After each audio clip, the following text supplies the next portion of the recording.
Hi అండి, మేము family friends అందరం కూడా ఇక్కడికి రావడం జరిగింది.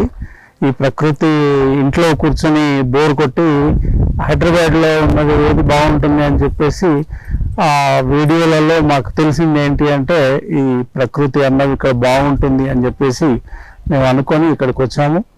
చాలా బాగున్నాయి. ఈ దుబాయ్ ట్రిప్లో ఉన్నటువంటి కొన్ని ఇక్కడ ఫీల్ అవ్వగలుగుతున్నాం. ఇప్పుడు ఇంకా అతి త్వరలో ఇంకా బాగా దీన్ని డెవలప్ చేస్తారని చెప్పేసి, తర్వాత ఇప్పటికే మేము ఈరోజు చూసినప్పుడు ఈ అందాలు కూడా చాలా బాగా మా మనసుకు ఆకట్టుకున్నాయి. మీరు కూడా హైదరాబాద్ వాళ్ళు ఎవరైనా వచ్చి చూడడానికి చాలా మంచి అనుభవం పొందుతారని చెప్పేసి మేము ఆశిస్తూ మీరు విజిట్ చేయాలని చెప్పేసి కోరుతూ ఉన్నాం.